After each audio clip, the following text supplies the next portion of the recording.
मेरे साथ बोलिए, भारत माता की।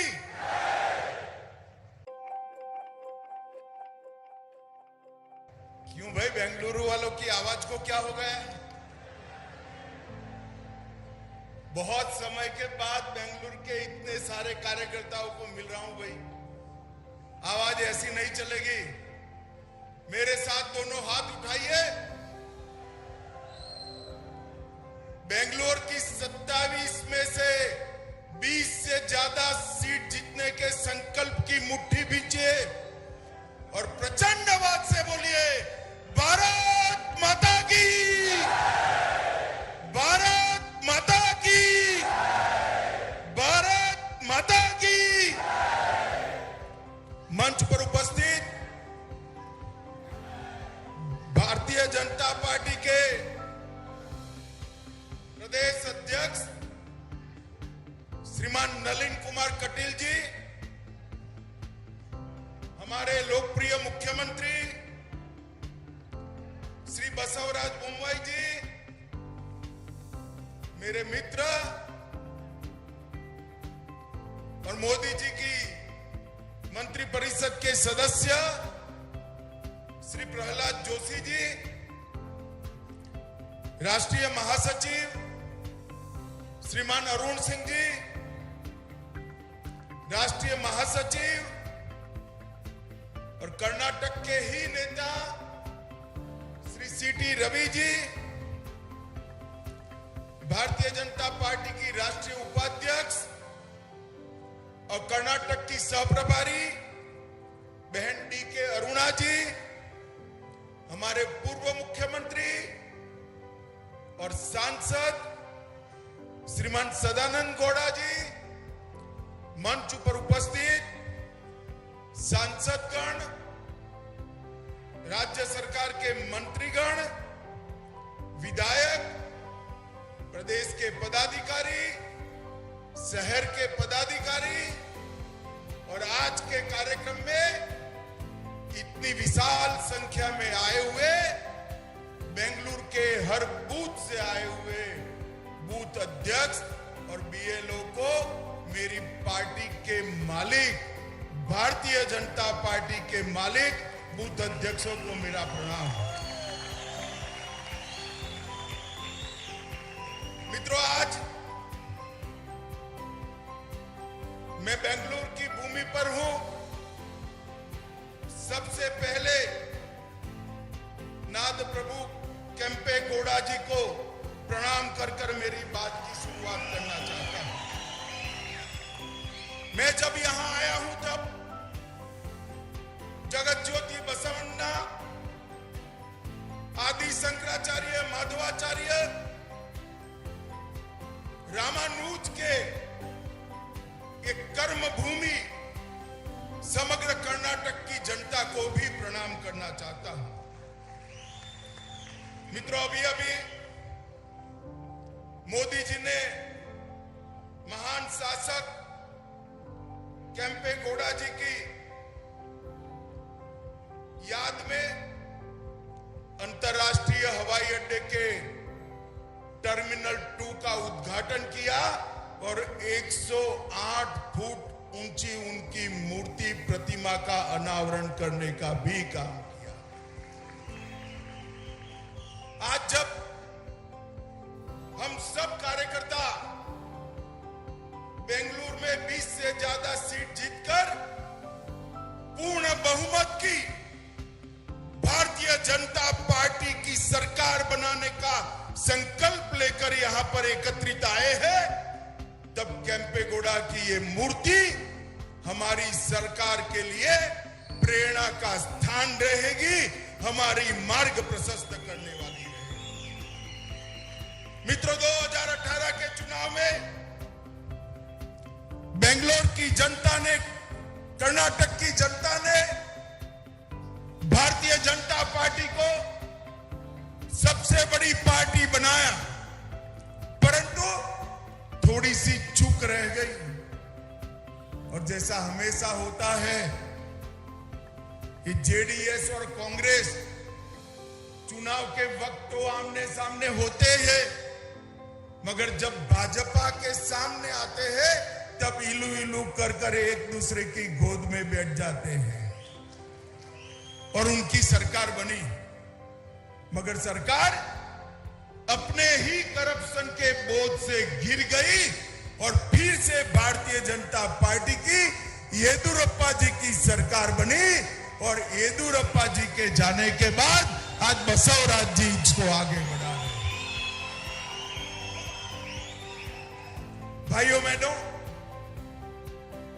भारतीय जनता पार्टी के कर्नाटक के कार्यकर्ता और विशेषकर बेंगलोर के कार्यकर्ताओं को मैं कहने आया हूं, देश भर के कार्यकर्ता जहां जहां भी हमारा दौरा होता है, देश भर के कार्यकर्ता मुझे बताते हैं दक्षिण में भारतीय जनता पार्टी को मजबूत करना चाहिए। ये सिर्फ दक्षिण के कार्यकर्ताओं का नहीं, नॉर्थ ईस्ट से लेकर गुजरात से लेकर बंगाल तक, उड़ीसा तक, सारे देश के कार्यकर्ताओं का एक संकल्प है कि दक्षिण के अंदर कमल खिलना चाहिए।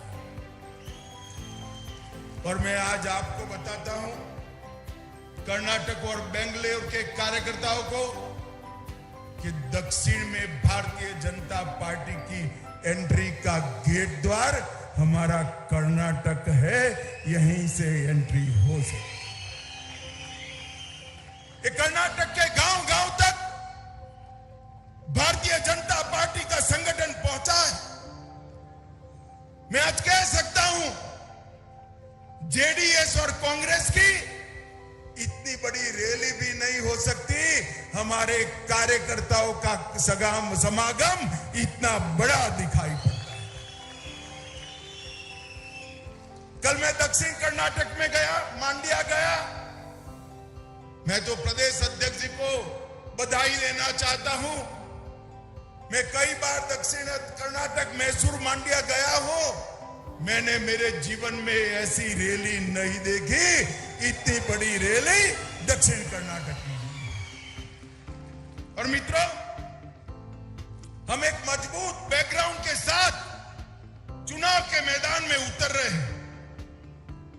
कांग्रेस वाले जब भी चुनाव आता है नई नई चीजें लेकर आ जाते हैं। उनके लिए सत्ता भ्रष्टाचार करने का एक साधन है और हमारे लिए सत्ता राज्य के गरीब से गरीब व्यक्ति को सुखी करने का एक साधन है। मित्रों, 2022 के अंदर 7 राज्यों में चुनाव हुए। 7 राज्यों में से 5 राज्यों के अंदर भारतीय जनता पार्टी ने पूर्ण बहुमत प्राप्त किया है और 7 में से 6 राज्यों में कांग्रेस का सुपड़ा साफ हो गया। मित्रों, लगभग गुजरात, उत्तराखंड, मणिपुर, गोवा और उत्तर प्रदेश, ये राज्यों में भारतीय जनता पार्टी में और मजबूताई के साथ अपनी सरकार बनाई है। और गुजरात में तो मोदी जी की लोकप्रियता इतनी है कि गुजरातनी जनता ने सारे रिकॉर्ड तोड़ दिए हैं। मित्रों, 182 में से 156 सीटें दी है और कांग्रेस को वहां विपक्ष का स्टेटस भी चला गया है। ये बैकग्राउंड के साथ हमारे प्रिय प्रधानमंत्री नरेंद्र मोदी जी के सुशासन के सुफल के साथ येदियुरप्पा और बसवराज जी ने जो सरकार चलाई है, उसकी सफलताओं की सिद्धियों के साथ हम चुनाव में अंदर जा रहे हैं। मैं आज मेरे सामने बैठे हुए बेंगलुरु के कार्यकर्ता और कर्नाटक भर में बिखरे हुए भारतीय जनता पार्टी के कार्यकर्ताओं को आज आह्वान करने आया हूं। सरकार बनानी है तो आधी अधूरी मत बनाना, बहुमत वाली पूर्ण बहुमत की सरकार बनाई। और मैंने कर्नाटक की जनता का मूड देखा है। जनता तैयार बैठी है, हमने जाना पड़ेगा। मोदी जी हमारे चुनाव का नेतृत्व करेंगे, मगर वोटर के लिए तो मेरा बूथ का कार्यकर्ता, मेरा बीएलओ ही नरेंद्र मोदी है। नरेंद्र मोदी का संदेश लेकर आपको,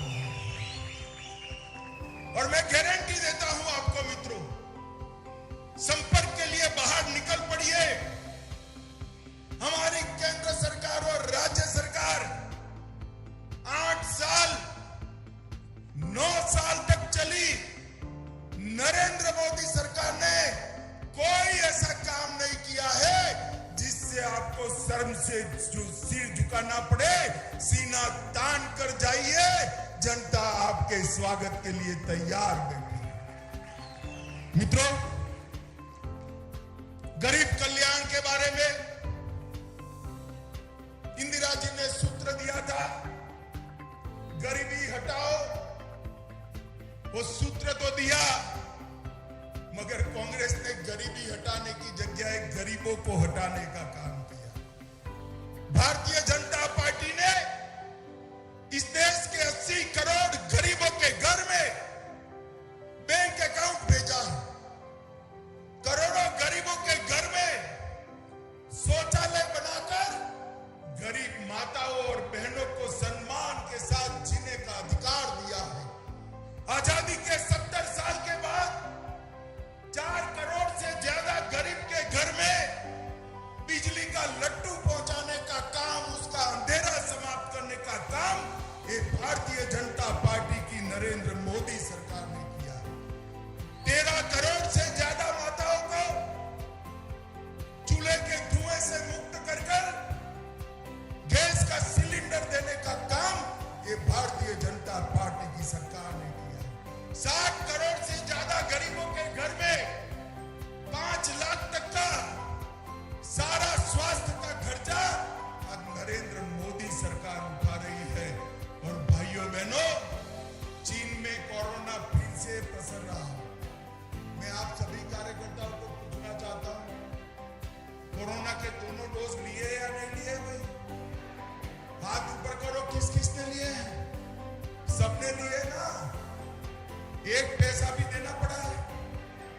नरेंद्र मोदी सरकार ने भारत के 130 करोड़ लोगों को 230 crore dose free of cost देकर भारत को कोरोना से सुरक्षित करने का।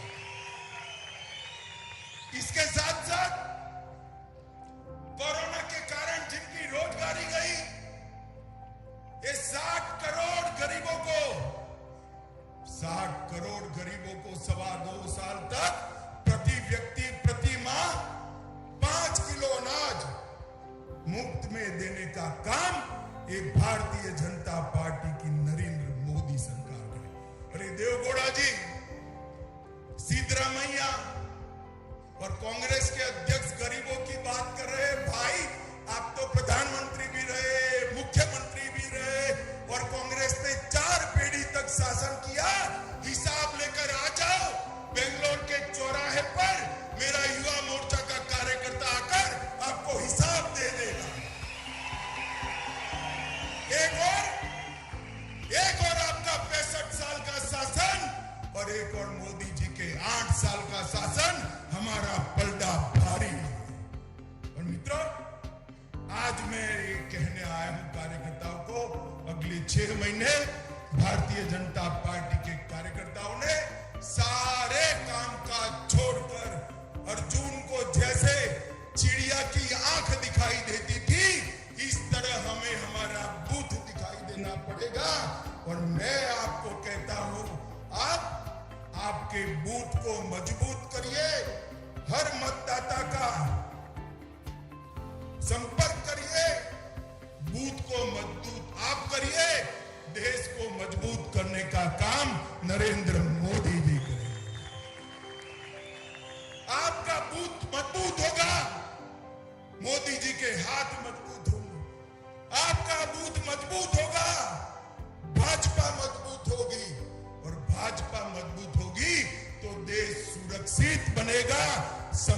बनेगा, सामर्थ्यवान बनेगा। मित्रों, आप जो संपर्क करने जा रहे हो वो देश को आगे बढ़ाने के लिए जा रहे हो। इस भाव के साथ हर मतदाता को संपर्क करना चाहिए। और मित्रों, आज मैं बेंगलोर की जनता को, कर्नाटक की जनता को भी अपील कर रहा हूं। दो खेमे पड़ गए, इस बार सीधी लड़ाई है। मुझे सब पत्रकार कहते थे कल कि ट्रायंगल है। मैंने बोला ना भाई ना, सीधी लड़ाई है, क्योंकि जेडीएस को तो वोट देने का मतलब है कांग्रेस को वोट देना। तो सीधी लड़ाई हुई या नहीं हुई? ये अभी जेडीएस वाले कुछ अफवाह फैला रहे हैं। हमारे साथ भाजपा आएगी, हम साथ में रहेंगे। मैं सभी कार्यकर्ताओं को कर्नाटक को कह के आया हूं, हम किसी भी पार्टी के साथ नहीं जाएंगे, अकेले लड़ेंगे, अकेले सरकार बनाएंगे। ये दो खेमे पड़ गए हैं और ये दो राजनीतिक विचारधाराओं के खेमे नहीं है।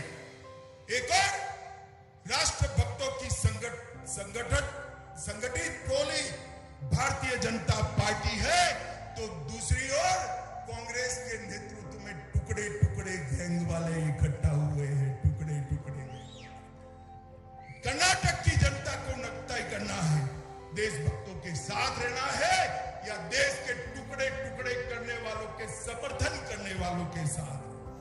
हमने हर गरीब को पैसा इसके बैंक अकाउंट में ट्रांसफर किया है और ये दोनों पार्टियों ने ट्रांसफर पोस्टिंग के अंदर पैसा लेकर दिल्ली और सिंगापुर ट्रांसपोर्ट करने का काम किया है।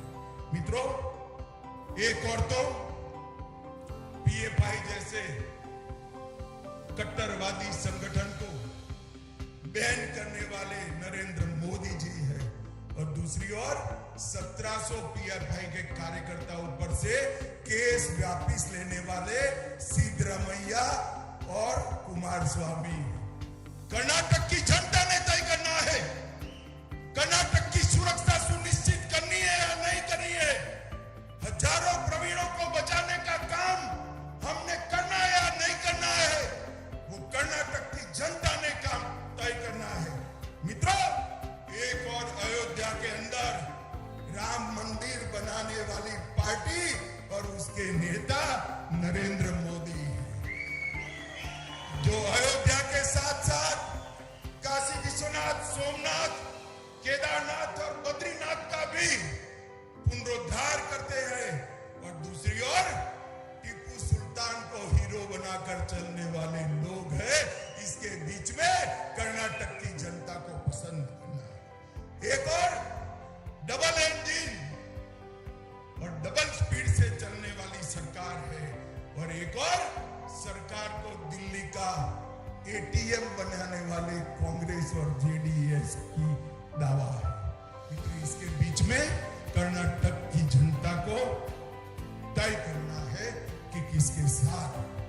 मित्रों, केंद्र सरकार और राज्य सरकार की इतनी उपलब्धियां हैं जिसको गिनाते गिनाते ही 6 महीने हो जाएंगे। मेरे सभी बूथ के अध्यक्षों को करबद्ध निवेदन है कि आप राज्य स्तर पर, मंडल स्तर पर, शक्ति केंद्र स्तर पर, बूथ स्तर पर और पन्ना स्तर पर आपकी टोलियां गठित कर नरेंद्र मोदी जी का संदेश लेकर हर घर पे जाइए और प्रचार करने की शुरुआत करिए।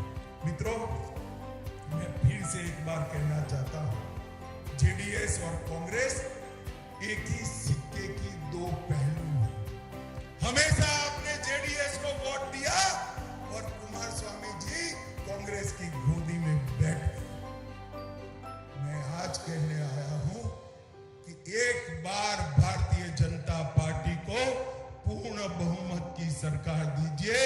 5 साल के अंदर ये परिवारवाद, ये भ्रष्टाचार और ये जातिवाद तीनों को भारतीय जनता पार्टी समाप्त कर कर्नाटक के अंदर इस देशभक्त सरकार देने का काम करेगी। मित्रों, राज्य में अस्थिरता कभी विकास नहीं ला सकते। ये 33 सीटें लेकर ब्लैकमेल करने वाली पार्टियों को बहुत लंबा चलाने की जरूरत नहीं है। आज इस बार इनका हिसाब किताब बरोबर करने का मौका है। हर कार्यकर्ता तय कर ले कि भारतीय जनता पार्टी अपने दम पर इस बार सरकार बनाएगी और अपने दम पर सरकार चलाने का काम करेगी। माताओं, भाइयों, बहनों, मोदी जी ने बेंगलुरु के लिए बहुत कुछ किया है। मेट्रो रेलवे परियोजना चरण 1 अगर न होता तो आज बेंगलुरु के ट्रैफिक की स्थिति क्या होती, इसकी कल्पना ही नहीं कर सकते। 40 स्टेशन और 42 किलोमीटर लंबा रूट, जिसमें हर रोज 5.25 लाख लोग रोड की जगह मेट्रो से जा रहे हैं। अब मोदी जी ने चरण 2 भी शुरू किया है, जो 42 किलोमीटर के साथ साथ और 75 किलोमीटर मेट्रो को जोड़ेगा। और इसके लिए जोर से ताली बजाना सब कार्यकर्ता। 30,000 करोड़ रुपया बेंगलुरु मेट्रो 2 के लिए नरेंद्र मोदी जी ने दिया है। बेंगलुरु एयरपोर्ट मेट्रो का काम भी कल बसवराज जी गाड़ी में बता रहे थे कि इस वर्ष के अंत तक, 23 के अंत तक गाड़ी में किसी को एयरपोर्ट नहीं जाना पड़ेगा। मेट्रो सीधा इसके एयरपोर्ट के कॉरिडोर के अंदर। मित्रों, विकास का काम भारतीय जनता पार्टी करेगी और ये 30,000 करोड़ के अलावे और 14,000 करोड़ इसके लिए देने का काम भारतीय जनता पार्टी ने किया है। भाइयों बहनों, लगभग येदुरप्पा जी और बसवराज जी की जोड़ी ने, पहले येदुरप्पा जी ने फिर बसवराज जी ने बेंगलोर के विकास के लिए 2,72,000 करोड़ रुपए का इन्वेस्टमेंट कर्नाटक के अंदर लाने का सफलता प्राप्त किया है। और इसके साथ साथ DPIIT में ease of doing business ranking में 2022 में अपना कर्नाटक पहले नंबर पर समग्र भारत में रहा है। बसवराज जी के लिए सभी लोग ताली बजाइए एक बार भाई। और बेंगलोर के अंदर देश में भी जितने यूनिकॉर्न स्टार्टअप है, हर तीसरा यूनिकॉर्न स्टार्टअप हमारे बेंगलोर के युवा का। $1 अरब से ज्यादा अधिक संपत्ति रखने वाले 39 स्टार्टअप है और दुनिया के टॉप 100 शहर में बेंगलुरु 10 के अंदर आता है। ये हमारा विकास का पैमाना, मोदी जी की नीतियों का पैमाना भी बताता है। भाई और बहनों, 3,000 किलोमीटर का राजमार्ग बनाया है। इसमें बेंगलुरु पुणे, बेंगलुरु हैदराबाद, ये 2 ही रोड के लिए भारत सरकार ने 20,000 करोड़ खर्च किया है। इसके साथ साथ मैसूर से चेन्नई और KSR Bengaluru city railway station होकर पहली वंदे भारत ट्रेन को भी मोदी जी ने शुरू किया है और एयरपोर्ट का टर्मिनस 2 भी बनाने का काम किया है। मैं सारे कार्यकर्ताओं को पूछना चाहता हूं, हम सब भारतीय जनता पार्टी के कार्यकर्ता, हम सालों से कहते थे कि एक देश में 2 निशान, 2 विधान, 2 प्रधान नहीं चल सकते। आप मुझे बताइए कार्यकर्ता भाइयों बहनों, धारा 370 हटनी चाहिए थी या नहीं हटनी चाहिए? सुनाई नहीं पड़ता है, जोर से बोलिए।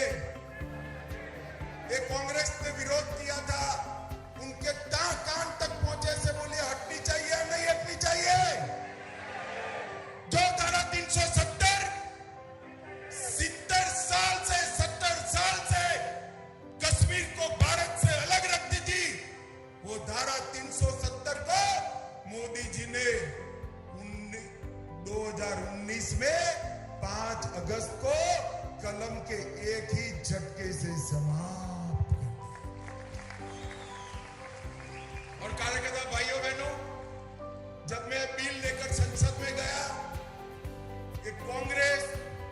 जेडीएस, कम्युनिस्ट, समता, ममता, सपा, बसपा, ये सारे काऊ काऊ काऊ काऊ काऊ काऊ करने कि मत हटाइए, मत हटाइए, मत हटाइए। मैंने बोला क्यों ना हटाइए भाई? उन्होंने कहा कश्मीर में खून की नदियां बह रही। मैं आज जेडीएस और कांग्रेस वालों को कहने आया हूं, खून की नदियां छोड़िए, कंकर चलाने की किसी की हिम्मत नहीं हुई है। ये नरेंद्र मोदी, मित्रों, मोदी जी ने ट्रिपल तलाक को हटाया, धारा 370 को हटाया, सीए लेकर आए और मोदी जी ने पूरे देश को सुरक्षित करने के लिए हमारी फौजों को मजबूत करने का काम देश के नेता नरेंद्र मोदी ने किया। आज मैं कहने आया हूं आप सभी को, बेंगलुरु के घर घर में जाइए। क्या डीके शिव कुमार और सिद्धरामैया और कुमार स्वामी, वो और उनकी पार्टी आतंकवाद के खिलाफ लड़ सकती है क्या? देश को सुरक्षित कर सकते हैं क्या? कर्नाटक को पीएफआई से बचा सकते हैं क्या? अरे कुछ नहीं कर सकते, वोट बैंक से डरते हैं। हम भारतीय जनता पार्टी के कार्यकर्ता हैं, वोट बैंक से नहीं डरते, देश को सुरक्षित करने में मानने वाले लोग। और इस देश को सुरक्षा देने का काम केवल और केवल नरेंद्र मोदी और भारतीय जनता पार्टी ही कर सकते हैं। सुरक्षा का मुद्दा पूरे कर्नाटक के लिए बहुत महत्वपूर्ण मुद्दा है। कार्यकर्ता भाइयों बहनों, मैं आज आपको कहने आया हूं, ढेर सारे अच्छे काम किए हैं। मैं बताने जाऊंगा तो सभा नहीं होगी, 7 दिन की भागवत सप्ताह हो जाएगी, मगर समाप्त नहीं होगी। परंतु आप सबसे मेरा अनुरोध है, इस सब के बावजूद भी हर कार्यकर्ता घर घर जाए, हर मतदाता का संपर्क करे। कौन प्रत्याशी है वो मत देखिएगा, कमल का फूल प्रत्याशी है। देश का हित हमारी पार्टी का लक्ष्य है, देश की सुरक्षा हमारी पार्टी का लक्ष्य है, और दुनिया में भारत नंबर 1 पर पहुंचे वो हमारी पार्टी का लक्ष्य है। वो लेकर लोगों के बीच में जाइए और विजयी बनिए। मुझे बताइए, सभी लोग जोर से रिस्पॉन्ड करेंगे? आने वाले चुनाव में बेंगलुरु में 21 सीटें से ज्यादा जीतेंगे क्या? अरे हाथ ऊपर उठाकर जोर से बोलो, जीतेंगे? पूर्ण बहुमत की सरकार बनाएंगे? मोदी जी के हाथ मजबूत करेंगे? भाजपा का दक्षिण का प्रवेश द्वार खोलेंगे? तो मेरे साथ दोनों हाथ उठाओ, विजय के संकल्प की मुट्ठी बीचो और प्रचंड आवाज से बोलो, भारत माता की, भारत माता की, भारत माता की, वंदे वंदे वंदे।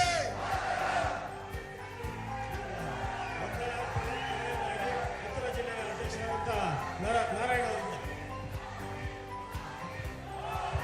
ಮೋದಿ ಮೋದಿ ಮೋದಿ ಮೋದಿ ಮೋದಿ ಬೂತ್ ವಿಜಯ ಅಭಿಯಾನ ಸಂಕಲ್ಪ ಸಮಾವೇಶದ ಈ ಕಾರ್ಯಕ್ರಮವನ್ನು